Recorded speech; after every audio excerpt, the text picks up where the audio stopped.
Salut les Criticovores, c'est Steph, bienvenue sur la chaîne Manga Critique comme d'habitude. Je suis heureux de vous retrouver pour aujourd'hui une critique particulière parce que ce sera pas un manga mais un webtoon. Pour faire suite à ma vidéo de gros achat webtoon que j'ai fait il y a une semaine ou deux sur la chaîne, je vais critiquer aujourd'hui Bâtard. C'est parti!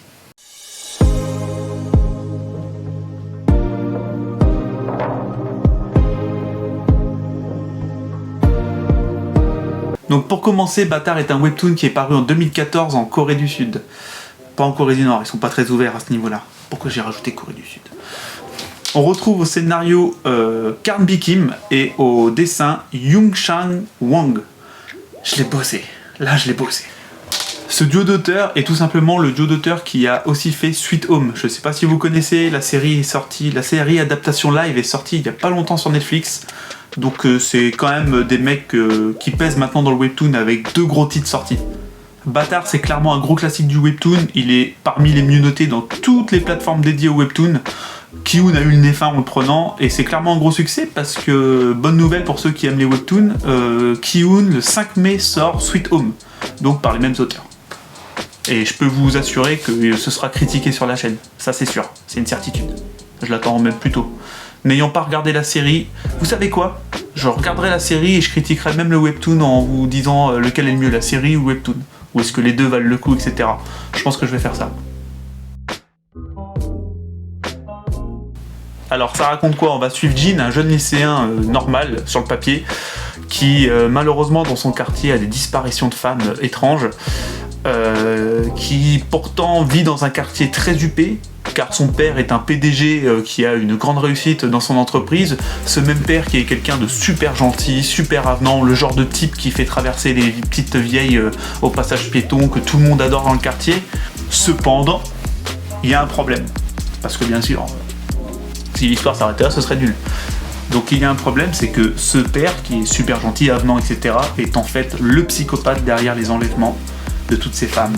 Et le sur problème, parce que c'est encore pire que ça, c'est que Jin lui sert d'appât pour abattre ces femmes. Voire même pire, et plus que ça parfois.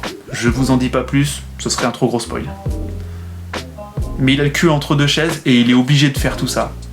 Parce que son père est trop puissant pour lui et c'est un monstre, un psychopathe pur, et on te le développe comme ça, on te le montre comme ça, et il est assez terrifiant. Le troisième problème, c'est que son père va jeter son dévolu sur une élève de sa classe, qu'il apprécie plutôt, le petit Jin. Et là, c'est là qu'on va rentrer du coup dans un combat psychologique, mental, entre le père et le fils. Qui sont quelque part, un est un psychopathe naturel, et l'autre est au final j'ai envie de dire presque un psychopathe, mais rendu par la force des choses à cause de son père. Tout ce qu'il a vécu est extrêmement difficile. Je vais pas vous faire attendre plus. Oui, c'est franchement bien. On se retrouve dans un duel père-fils ultra prenant, oppressant, angoissant, malaisant, parce qu'on suit au final presque deux psychopathes, et surtout on est attaché au personnage qui est beaucoup plus faible que l'autre, et c'est un peu comme le premier film Terminator où on suivait Kyle Reese et Sarah Connor qui étaient poursuivis par un Terminator et ils pouvaient rien faire contre lui. Et ben là on est presque là-dedans. Bon. Sauf que celui qui les suit est humain, donc c'est un peu plus simple, c'est peut-être la mauvaise comparaison. Un autre point positif, on va s'attacher à tous les personnages autour de Jin au fur et à mesure. Les personnages qui sont sympas avec lui, franchement on va s'y attacher, ils sont vraiment bien écrits. L'écriture de tout ce webtoon est vraiment bien pensée tout du long. Le message qui passe avant tout dans ce webtoon et qui est assez clair, c'est ne pas se fier aux apparences, et c'est un message que j'ai trouvé vraiment sympathique et bien développé dans tout le webtoon. Un vieux, ça peut être en meilleure santé qu'un jeune qui a 20 ans, qui peut avoir des graves problèmes de santé. Un mec gentil, ça peut être une pourriture derrière. Un mec qui paraît méchant, ça peut être une crème au fond. En fait, ne pas juger par les apparences, et c'est un bon message de vie, je trouve, et qui m'a énormément plu. Le personnage de Jin est très attachant parce qu'il est faible physiquement. Pour pas trop vous spoiler, je vais pas vous dire à cause de quoi, mais il a un œil de verre qui cache derrière une mèche. Il a une valve de son cœur qui est mécanique quand même, donc ou électronique, je sais pas comment ça marche, mais bon, il a une valve de son cœur qui fonctionne pas bien. Il a même plusieurs broches dans le corps, donc physiquement il est plutôt faible. Par contre mentalement il est d'une force extrême parce qu'il est rodé, il a été taillé par tout ce qu'il a vu avec son père et tout ce qu'il a dû faire pour son père surtout.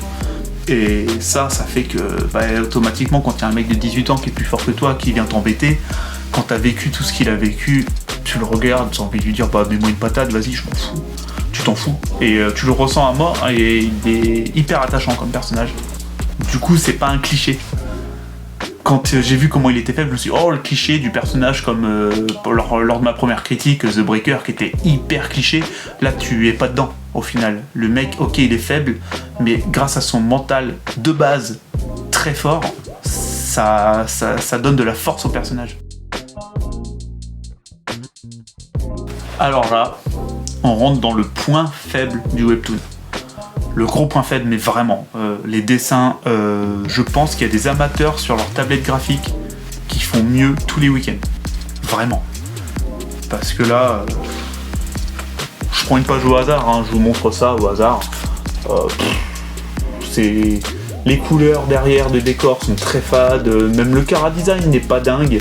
Les personnages au niveau chara-design sont fades. Heureusement, c'est rattrapé par l'écriture, heureusement. Vous voyez là, j'essaye depuis tout à l'heure de trouver des pages. Je vous rassure, c'était coupé au montage. J'essaye de vous trouver des pages depuis tout à l'heure et en fait le dessin se ressemble tellement partout que j'arrive même pas à me décider sur quelle page je vais vous montrer pour vous montrer à quel point c'est insipide. Et en fait c'est le mot, tout est insipide.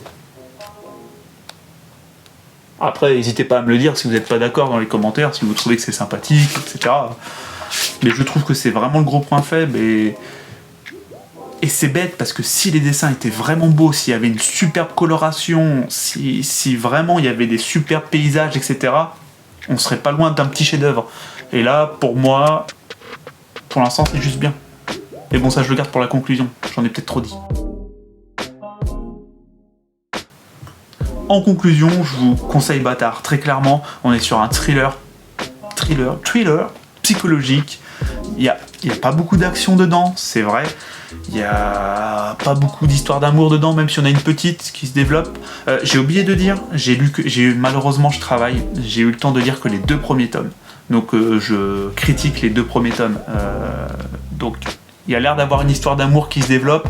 Malheureusement, j'ai pas pu voir la suite, voir si ça va plus loin ou quoi.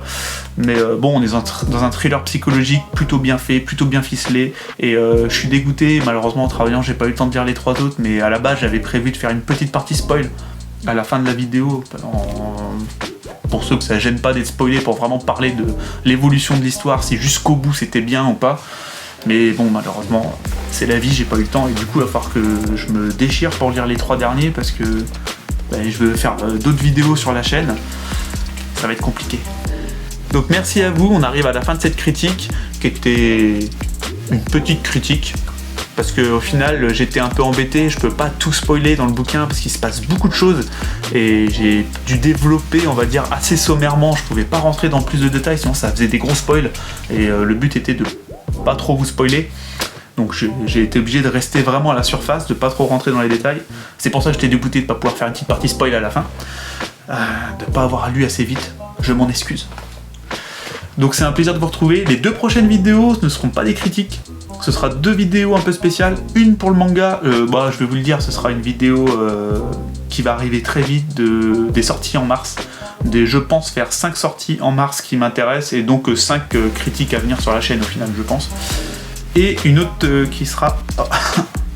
Désolé. Une autre qui sera hors manga. C'était pas prévu sur la chaîne, mais c'est une des vidéos que j'avais envie de faire depuis longtemps, et que je me voyais pas ouvrir une chaîne juste pour ça, ça fera 4-5 vidéos par an, mais je vous explique ça sur l'autre vidéo.